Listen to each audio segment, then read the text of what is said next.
ಆಲಯ ಮಾಡುವರಯ್ಯ ಉಳ್ಳವರು ಶಿವಾಲಯ ಮಾಡುವರಯ್ಯ ನಾನೇನ ಮಾಡಲಿ ಬಡವನಯ್ಯ ನಾನೇನ ಮಾಡಲಿ ಬಡವನಯ್ಯ ಉಳ್ಳವರು ಶಿವಾಲಯ ಮಾಡುವರಯ್ಯ ವಚನದಲ್ಲಿ ನಾಮಾಮೃತ ತುಂಬಿ ನಯನದಲ್ಲಿ ನಿಮ್ಮ ಮೂರ್ತಿ ತುಂಬಿ ನಯನದಲ್ಲಿ ನಿಮ್ಮ ಮೂರ್ತಿ ತುಂಬಿ ವಚನದಲ್ಲಿ ನಾಮಾಮೃತ ತುಂಬಿ ನಾಮಾಮೃತ ತುಂಬಿ. ಮೊದಲಿಗೆ ದಿವ್ಯೇಶ್ವರರಿಗೆ ಭಕ್ತಿಪೂರ್ವಕ ಪ್ರಣಾಮಗಳು. ಜಗಜ್ಯೋತಿ ಬಸವೇಶ್ವರರ ಪಾದ ಪದ್ಮಗಳಿಗೆ ನನ್ನ ಭಕ್ತಿಪೂರ್ವಕ ಪ್ರಣಾಮಗಳು. ಪೂಜ್ಯ ಮಾತಾಜಿಯವರಿಗೆ ನನ್ನ ಭಕ್ತಿಪೂರ್ವಕ ಪ್ರಣಾಮಗಳು. 892ನೇ ಶ್ರೀ ಜಗಜ್ಯೋತಿ ಬಸವೇಶ್ವರರ ಜಯಂತ್ಯೋತ್ಸವ ಕಾರ್ಯಕ್ರಮಕ್ಕೆ ಆಗಮಿಸಿರುವಂಥ ಎಲ್ಲ ಆತ್ಮೀಯ ಶ್ರೀ ಶಾರದಾಶ್ರಮದ ಸದ್ಭಕ್ತರಿಗೆ ನನ್ನ ಭಕ್ತಿಪೂರ್ವಕ ಪ್ರಣಾಮಗಳು. ಕನ್ನಡ ಸಾಹಿತ್ಯ ಯಾಕೆ ವಿಶಿಷ್ಟ ಅಂತಂದರೆ, ಕನ್ನಡ ಸಾಹಿತ್ಯ ಹಲವಾರು ಚಾರಿತ್ರಿಕ ಘಟ್ಟಗಳನ್ನು ತಲುಪಿ ಬಂದಿರುವಂಥ ಸಾಹಿತ್ಯ ಚರಿತ್ರೆಯನ್ನು ಹೊಂದಿರುವಂಥದ್ದು ಕನ್ನಡ ಭಾಷೆ. ಕನ್ನಡ ಸಾಹಿತ್ಯ ಚರಿತ್ರೆಯನ್ನು ನಾವು 4 ಯುಗಗಳಾಗಿ ವಿಂಗಡಿಸ್ತೀವಿ. ಒಂದು ಪಂಪ ಪೂರ್ವ ಯುಗ, ಪಂಪ ಯುಗ, ಬಸವ ಯುಗ, ಕುಮಾರವ್ಯಾಸ ಯುಗ. ಅಂದರೆ ಕನ್ನಡ ಸಾಹಿತ್ಯವನ್ನು ಓದಲಿಕ್ಕೆ ಹಲವಾರು ಯುಗಗಳನ್ನು ಮಾಡಿ ಅದನ್ನ ವಿಭಾಗ ಕ್ರಮ ಮಾಡಿ ಓದ್ತೀವಿ. ಈಗ ಯಾವುದೇ ಆಗಲಿ, ಈಗ ಸಂಕ್ಷಿಪ್ತವಾಗಿ ತುಂಬ ಇರುತ್ತೆ ಮಾಹಿತಿ, ಅದನ್ನ ಸುಲಭ ತಿಳ್ಕೊಬೇಕಂತ ವಿಭಾಗ ಮಾಡ್ತೀವಿ. ಈಗ ಟೀಮ್ಗಳು ಹೇಗೆ ಆಟ ಆಡಿಸ್ತಿರ್ತಾರಪ್ಪ, ಟೀಮ್ಗಳು ಮಾಡಿ ಯಾಕಂದ್ರೆ ಅದು ಅನುಕೂಲಕ್ಕೋಸ್ಕರ. ಹಂಗೆ ಕನ್ನಡ ಸಾಹಿತ್ಯವನ್ನ ಅಧ್ಯಯನ ಮಾಡುವ ದೃಷ್ಟಿಯಿಂದ ಪಂಪ ಪೂರ್ವ ಯುಗ, ಪಂಪ ಯುಗ, ಪಂಪ ಪೂರ್ವ ಅಂದ್ರೆ ಪಂಪ ಹುಟ್ಟಕ್ಕಿಂತ ಮುಂಚೆ, ಪಂಪ ಹುಟ್ಟಿದ ನಂತರ ಪಂಪ ಯುಗ, ಬಸವ ಯುಗ, ಆಮೇಲೆ ಕುಮಾರವ್ಯಾಸ ಯುಗ. ಅಂದ್ರೆ ಈ ಮೇಲಿನ ವಿಭಾಗ ಕ್ರಮದಲ್ಲಿ ಡಾಕ್ಟರ್ ರಂಶಿ ಮುಗುಳಿ ಅವರು ಹೇಳ್ತಾರೆ, ಬಸವಣ್ಣನನ್ನ ಕೇಂದ್ರವಾಗಿಟ್ಕೊಂಡು ಒಂದು ಯುಗವನ್ನೇ ಸೂಚಿಸಿರುವಂತದ್ದು ಬಸವಣ್ಣನವರು ಹೇಗೆ ಒಂದು ಯುಗವನ್ನ, ಕಾಲಘಟ್ಟವನ್ನ ಪ್ರಭಾವಿಸಿದರು ಎಂಬುದಕ್ಕೆ ದ್ಯೋತಕವಾಗಿದೆ. ಅಂದ್ರೆ ಆ ವಚನ ಚಳುವಳಿ, 12ನೇ ಶತಮಾನದ ವಚನ ಚಳುವಳಿಯ ಎಲ್ಲರ ಮೇಲೆ, ಅಲ್ಲಿ ಜನಜೀವನದ ಮೇಲೆ ಇರ್ಬೋದು, ರಾಜಕೀಯ ಇರ್ಬೋದು, ಧಾರ್ಮಿಕ ಇರ್ಬೋದು, ಶೈಕ್ಷಣಿಕ ಇರ್ಬೋದು, ಇತರ ಯಾವುದೇ ಕ್ಷೇತ್ರ ಇರ್ಬೋದು, ಆ ಎಲ್ಲ ಕ್ಷೇತ್ರಗಳ ಮೇಲೆ ಬಸವಣ್ಣವರ ಪ್ರಭಾವ ಎಷ್ಟೊಂದಿತ್ತು. ಹಾಗಾಗಿನೇ ಆ ಯುಗಕ್ಕೆ ಬಸವ ಯುಗ ಅಂತ ಕೊಟ್ಟಿದ್ದಾರೆ, ಬಸವ ಯುಗ. ಆಮೇಲೆ ಬಸವ ಪೂರ್ವ ಯುಗ, ಬಸವ ಯುಗದ ನಂತರ ಬಂದಂತ ಯುಗವೇ ಬಸವ ಯುಗ ಅಂತ ಹೇಳ್ಬೋದು. ಆಮೇಲೆ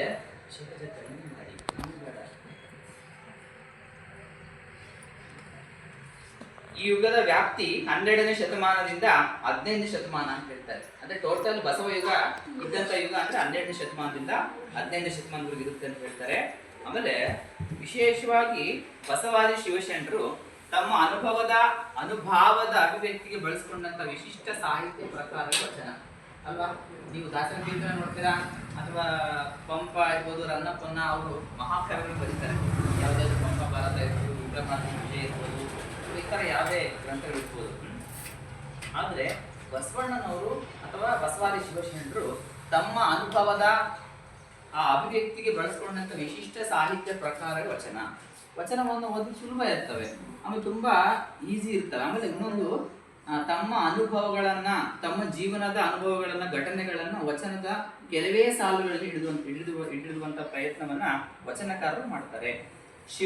ಶಿವಶರಣರು ಸೃಷ್ಟಿಸಿದಂತಹ, ಬರೆದಂತಹ ಮತ್ತು ಸಾಹಿತ್ಯ ರಾಶಿಯೇ ವಚನ ಸಾಹಿತ್ಯ ಅಂತ ಹೇಳ್ಬೋದು. ಅಂದ್ರೆ ವಚನ ಅನ್ನುವಂಥದ್ದು ಹುಟ್ಟಿದ್ದೇ 12ನೇ ಶತಮಾನದಲ್ಲಿ. ಶಿವಶರಣರು ಸೃಷ್ಟಿಸಿದಂತಹ ಬರೆದ ಸಾಹಿತ್ಯ ರಾಶಿಯೇ ವಚನ ಸಾಹಿತ್ಯ ಅಂತ ನಾವು ನೋಡ್ಬೋದು.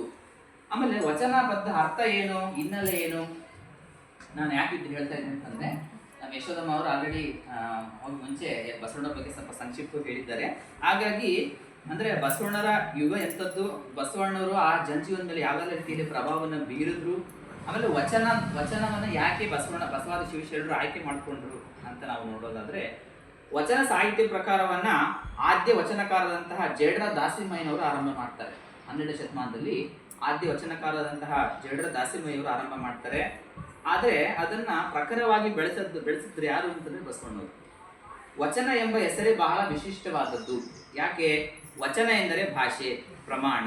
ನಾವು ಹೇಳ್ತಿರ್ತೀವಿ ಹಳೆ ಭಾಷೆಯಲ್ಲಿ ವಚನ ಕೊಡು, ಭಾಷೆ ಕೊಡು, ಪ್ರಮಾಣ ಕೊಡು, ಆಣೆ ಮಾಡು. ನಾವು ದಾಸರು ಅದಕ್ಕೆ ಏನಗೂ ಆಣೆ ರಂಗ ನಿನಗೂ ಆಣೆ, ಏನಗೂ ನಿನಗೂ ಇಬ್ಬರಿಗೂ ನಿನ್ನ ಭಕ್ತರ ಆಣೆ ಅಂತ ಬಸವಾದಿ ಶಿವಶರಣರು ದಾಸರು ಇರ್ಬೋದು, ಶರಣರಿರ್ಬೋದು, ಎಲ್ಲರೂ ಸಹ ಹೆಂಗೆ ಎರಡನ್ನು ಅಂದ್ರೆ ಮಹಾತ್ಮರ ವಚನಗಳು ಮಾತುಗಳು ಎಷ್ಟು ಹೊಂದಾಣಿಕೆ ಆಗುತ್ತೆ. ರಾಮಕೃಷ್ಣ ಹೇಳಿದ ಮಾತುಗೂ ಬಸವಣ್ಣ ಹೇಳಿದ ಮಾತುಗೂ ಎಷ್ಟು ಹೊಂದಾಣಿಕೆ ಇರುತ್ತೆ.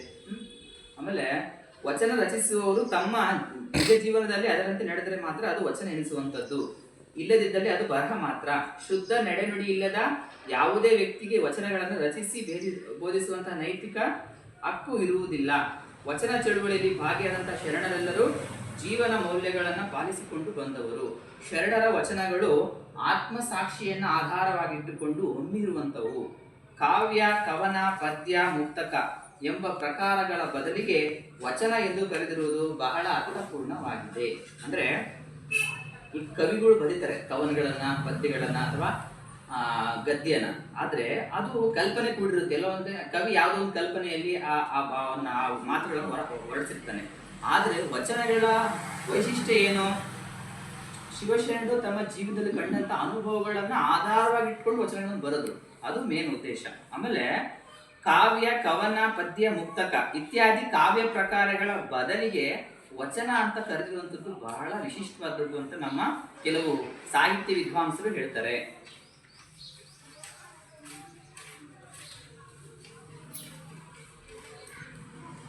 ಆಮೇಲೆ ಬರಹ ಮತ್ತು ಬದುಕಿಗೆ ಇರುವ ನೇರ ಸಂಬಂಧವನ್ನು ವಚನ ಸೂಚಿಸುತ್ತೆ. ಇಲ್ಲಿನ ವಚನಗಳು ಅಧ್ಯಯನ ಪಾಂಡಿತ್ಯದಿಂದ ಮಾಡಿದವುಗಳಲ್ಲ. ವಚನಗಳು ನೋಡಿದ್ರೆ ಅವ್ರು ಯಾರು ಬಹಳ ಓದೋರಲ್ಲ, ಅವೆಲ್ಲ ತುಂಬಾ ಅಧ್ಯಯನ ಮಾಡಿ ಬರೆದವಲ್ಲ, ಪಾಂಡಿತ್ಯದಿಂದ ಕೂಡಿರುವಂತವಲ್ಲ. ಅವು ಬದಲಿಗೆ ಲೋಕಾನುಭವ ಹಾಗೂ ಪ್ರಾಮಾಣಿಕ ಬದುಕಿನ ಅನುಭವಗಳ ಅಭಿವ್ಯಕ್ತಿ. ನೋಡ್ರಿ, ಲೋಕಾನುಭವ, ಅದಕ್ಕೆ ಎಲ್ಲ ಅನುಭವಗಳಿಗಿಂತ ಲೋಕಾನುಭವ ಬಹಳ ದೊಡ್ಡದು ಅಂತ ಹೇಳ್ತಾರೆ. ಆಮೇಲೆ ಅನುಭವ ಬಹಳ ದೊಡ್ಡದು.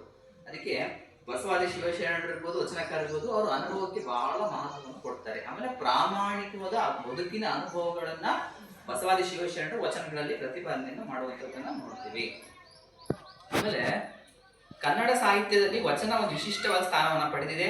ಜಾಗತಿಕ ಸಾಹಿತ್ಯಕ್ಕೆ ಈ ವಚನ ಸಾಹಿತ್ಯ ಎಲ್ಲೂ ಇಲ್ಲ. ಇಡೀ ಪ್ರಪಂಚ ಎಲ್ಲ ಹುಡುಕರು ಎಲ್ಲೂ ಸಿಗಲ್ಲ. ನಮ್ಮ ಕರ್ನಾಟಕದಲ್ಲಿ ಕನ್ನಡ ಸಾಹಿತ್ಯ ಸಿಗುವಂತ ವಿಶಿಷ್ಟ ಸಾಹಿತ್ಯ ಪ್ರಕಾರ ವಚನ ಸಾಹಿತ್ಯ ಬೇರೆ ಬೇರೆ ದೇಶಗಳು ಎಲ್ಲೋದು ಸಿಗೋಲ್ಲ. ಇವತ್ತು ಯಾಕೆ ಬಸವಣ್ಣನಿಗೆ ಅಷ್ಟು ಮಾನ್ಯತೆ ಸಿಗ್ತಾ ಇದೆ ಅಂತಂದ್ರೆ ಬಸವಣ್ಣನವರ ಚಿಂತನೆಗಳು, ಬಸವಣ್ಣನವರ ಮಾತುಗಳು, ಬಸವಣ್ಣನವರ ವಚನಗಳು, ಬಸವಣ್ಣನವರ ಕ್ರಾಂತಿಕಾರಿ ಹೆಜ್ಜೆಗಳು. ನೋಡ್ರಿ, ಅಂತರ್ಜಾತಿ ವಿವಾಹ ಮಾಡಿಸ್ತಾರೆ ಇಲ್ಲಿ ಅಲ್ಲಿ, ಬ್ರಾಹ್ಮಣರಿಗೂ ಹಳ್ಳಿ ಜನರಿಗೂ ಸೇರಿಸಿ ಬಸವಣ್ಣರು ಆಗಿನ ಕಾಲದಲ್ಲಿ ಅಂತರ್ಜಾತಿ ವಿವಾಹವನ್ನು ಮಾಡಿಸ್ತಾರೆ. ಅವಾಗ ಎಂತ ಸನ್ನಿವೇಶ ಸೃಷ್ಟಿಯಾಗೋದಂದ್ರೆ ಕಲ್ಯಾಣ ಕ್ರಾಂತಿ ಆಗುತ್ತೆ. ಅವಾಗೇ ವಚನಕಾರ ಎಲ್ಲ ಚೆಲ್ಲಾಪಿಲ್ಲಿ ಆಗಿಬಿಡ್ತಾರೆ. ಅವಾಗ ಬಿಜ್ಜಳ ಆದೇಶ ಕೊಟ್ಬಿಡ್ತಾನೆ, ಎಲ್ಲ ವಚನಕಾರನ್ನು ಕೊಂದು ಹಾಕಿಬಿಡಿ ಅಂತ. ಅವಾಗ ಎಲ್ಲ ಕಡೆ ಡಿಸ್ಪ್ಯಾಚ್ ಆಗ್ಬಿಡ್ತಾರೆ, ಎಲ್ಲ ಎಲ್ಲೆಲ್ಲಿ ಬೇಕಲ್ಲ ಓಡೋಗ್ತಾರೆ. ಹಂಗೆ ಬಸವಣ್ಣರು ಸಹ ಪುರಸಭೆ ಒಂದು ಐಕ್ಯ ಆಗ್ತಿರುವಂತ ಒಂದು ಪ್ರತೀತಿ ಇದೆ. ಆಮೇಲೆ ಮಡಿವಾಳ ಮಾಚಿದೇವರು ನಾನು ನೆನೆಸ್ಬೇಕು. ಮಡಿವಾಳ ಮಾಚಿದೇವರು ಬಟ್ಟೆ ಒಗೆಯುವಂತ ಕಾಯಕ ಅವ್ರದ್ದು. ಮಡಿವಾಳ ಮಾಚಿದೇವರದ್ದು ಬಟ್ಟೆ ಒಗೆಯುವಂತ ಕಾಯಕ. ಅವರಿಂದ ಇವತ್ತು ನಮ್ಗೆ ಅಷ್ಟೊಂದು ವಚನ ಸಿಕ್ಕಿದೆ. ಅವರು ತಕ್ಷಣನೇ ಎಲ್ಲ ವಚನಕಾರ ಬರೆದು ವಚನಗಳ ಗಂಟನ್ನ ಹಸ್ತಪ್ರತಿಗಳಿದ್ವಲ್ಲ, ಆ ತಾಳೆಗರಿ ಮೇಲೆಲ್ಲ ಬರ್ತಿರೋದು ಎಲ್ಲಾನು ಗಂಟು ಕಟ್ಕೊಂಡು ಕುತ್ಕೊಂಡು ಹೊಟ್ಬಿಡ್ತಾರೆ. ಅವು ಮುಂದೆ ಉತ್ಕರಣ ಮಾಡಿದಾಗ ಹುಡುಕ್ದಾಗ ಎಷ್ಟೋ ಮನೆಗಳಲ್ಲಿ ಸುಮ್ಮನೆ ಏನೋ ಹಿರಿಯರ್ ಪೂಜೆ ಮಾಡ್ಕೊಂತ ಸುಮ್ಮನೆ ತೆಗು ಸಮೇತ ಮಾಡಿದಾರಲ್ಲ. ಹಿಂಗೆ ಯಾರೋ ನಮ್ಮ ಪಾಗು ಒಳಕಟ್ಟಿ ಅಂತವರು ಹೋಗಿ ಮನೆಗಳಲ್ಲೆಲ್ಲ ಹೋಗಿ ಹುಡುಕಿ ತೆಗೆದಾಗ ಎಲ್ಲ ಹೊರಗಡೆ ಬರ್ತವೆ. ಎಷ್ಟು ಸಂಪುಟಗಳು ಬಂದವು ಇವತ್ತು ವಚನ ಸಾಹಿತ್ಯದ ಬಗ್ಗೆ. ನಮ್ಮ ಸಿರಿಗೆರೆ ಸ್ವಾಮಿಗಳಾದ್ರೆ ಡಿಜಿಟಲೀಕರಣ ಮಾಡಿದ್ದಾರೆ. ಇವತ್ತೆಲ್ಲ ಮೊಬೈಲ್ ಸಿಗುತ್ತೆ ವಚನಗಳು. ಎಷ್ಟು ವಚನಗಳು ಬಸವಣ್ಣದ್ದು 1400. ಇನ್ನು ಎಷ್ಟೆಷ್ಟು ಏನಾದ್ರು, ಎಷ್ಟು ಗೆದ್ದು ತಿಂದ್ವೋ, ಎಷ್ಟು ಹುಳ ತಿಂದ್ವೋ, ಎಷ್ಟು ಯಾರು ಬಿಸಾಕಿದ್ರು ಬಿಡು, ಏನು ಉಪಯೋಗ ನಾನು ಬಿಸಾಕ್ಬೇಕು ಜಾಸ್ತಿ ಅಲ್ವಾ. ಮನೆಗಳು ಕುಕ್ಕಿದ್ರೆ ಗುಜರಿಗೆ ಹಾಕ್ತಾರೆ, ದುಡ್ಡಿದ್ರೆ ಗುಜರಿಗೆ ಹಾಕಲ್ಲ. ದುಡ್ಡು ಮಾರೈತೆ ಅಂದ್ರೆ ಪುಸ್ತಕಕ್ಕಿರೋ ಬೆಲೆ ಅದೇ ಮತ್ತೆ ಆದ್ರೂ ಪುಸ್ತಕಕ್ಕೆ ಬೆಲೆ ಇರೋದು, ಆದ್ರೆ ದುಡ್ಡಿಗೆ ಬೆಲೆ ಕೊಡ್ತಾನೆ ಮನುಷ್ಯ. ಆಮೇಲೆ ವಿಶೇಷವಾಗಿ ಬಸವಣ್ಣನ ಕಾಲ ಬಗ್ಗೆ ಹೇಳಿದ್ರು 12ನೇ ಶತಮಾನ ಅಂತ ಹೇಳ್ತಾರೆ.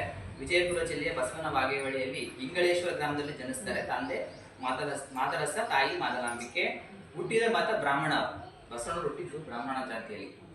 ಆಮೇಲೆ ಅವರು ಬೇರೆ ಬೇರೆ ಕೆಲವೊಂದು ಆಚರಣೆಗಳಿಂದ ಬೇಸೆತ್ತು ಅವರು ವೀರಶೈವ ಲಿಂಗಾಯತ ಹೋಗ್ತಾರೆ. ಹೆಂಡತಿ ಹೆಸರು ಇಬ್ರು, ಗಂಗಾಂಬಿಕೆ ಮತ್ತು ನೀಲಾಂಬಿಕೆ ಅಂತ. ಮಗ ಚಿಕ್ಕ ಸಂಗಯ್ಯ ಅಂತ ಅವನ ಮಗನ ಹೆಸರು. ಗುರು ಈಶಾನ್ಯ ಮುನಿ. ಕಾರ್ಯಕ್ಷೇತ್ರ ಬಸವ ಕಲ್ಯಾಣ. ಆಶ್ರಯದಾತ ಕಲಚೂರಿ ಬಿಜ್ಜಳ. ಅವನ ಆ ಕಲಚೂರಿ ಬಿಜ್ಜಳನ ಆಸ್ಥಾನದಲ್ಲಿ ಬಸವಣ್ಣವರು ಭಂಡಾರಿಯಾಗಿ ಕೆಲಸ ಮಾಡ್ತಾನೆ. ಟೋಟಲ್ ಖಜಾನೆ ಅಧಿಕಾರಿಯಾಗಿ ಬಸವಣ್ಣವರು ಕೆಲಸ ಮಾಡ್ತಾರೆ. ಅಂಕಿತ ನಾಮ, ನಾವು ಭಜನೆಲ್ಲ ಹಾಡಿದ ಕೊನೆಯಲ್ಲಿ ಬಂದು ನೋಡಿ, ಕೂಡಲ ಸಂಗಮ ದೇವ, ಆ ಅಂಕಿತ. ಆಮೇಲೆ ವಿಶೇಷವಾಗಿ ಅನುಭವ ಮಂಟಪ ಎಲ್ಲೂ ಇರ್ಲಿಲ್ಲ. ಪಾರ್ಲಿಮೆಂಟ್ಗೆ ಇವತ್ತು ಮೇಲ್ಪಂಕ್ತಿ ಯಾಕೆ ಕೊಟ್ಟಿದ್ದೆ, ಅಡಿಪಾಯ ಯಾಕೆ ಕೊಟ್ಟಿದ್ದೆ, ಅನುಭವ ಮಂಟಪ. ಅನುಭವ ಮಂಟಪ ಅಂದ್ರೆ ಈಗ ನಮ್ಮ ತರನೇ ಪ್ರತಿ ವಾರ ಬುದ್ಧವಾರ ಸೇರ್ತೀವೋ ಪ್ರತಿದಿನ ಎಲ್ಲ ಕುತ್ಕೊಂಡು ಶೂನ್ಯ ಪೀಠಾಧ್ಯಕ್ಷರು ಅಲ್ಲಮ ಪ್ರಭು ಅವರು ಒಂದು ಪೀಠ ಕುತ್ಕೊಂಡಿರ್ತಾರೆ. ಎಲ್ಲ ಕುತ್ಕೊಂಡು ಎಲ್ಲ ಅವ್ರವ್ರದ್ದು ಏನು ಬರ್ಕೆ ಬಂದಿರ್ತಾರೋ ತಾಳೆಗರಿ ಮೇಲೆ ಅವನ್ನೆಲ್ಲ ವಾಚನೆ ಮಾಡೋದು, ತಮ್ಮ ಅನುಭವಗಳನ್ನ ಹಂಚ್ಕೊಳ್ಳೋದು. ಅಂದ್ರೆ ಟೋಟಲ್ ಈಗ ಪಾರ್ಲಿಮೆಂಟ್ಗೆ ಹೆಂಗೆ ಚರ್ಚೆ ಮಾಡ್ತಾರೆ ಒಂದು ಸಮಸ್ಯೆ ಬಗ್ಗೆ ಅಥವಾ ಮಸೂದೆಗಳ ಬಗ್ಗೆ, ಅದೇ ರೀತಿಯಲ್ಲಿ ಅನುಭವ ಮಂಟಪದಲ್ಲಿ ವಿಶೇಷವಾಗಿ ಹೆಣ್ಮಕ್ಳಿಗೂ ಸ್ಥಾನವನ್ನು ಕೊಟ್ಟರು ಬಸವಣ್ಣ. ಅದಕ್ಕೆ ಮಹಾದೇವಿ ಅಷ್ಟೇ.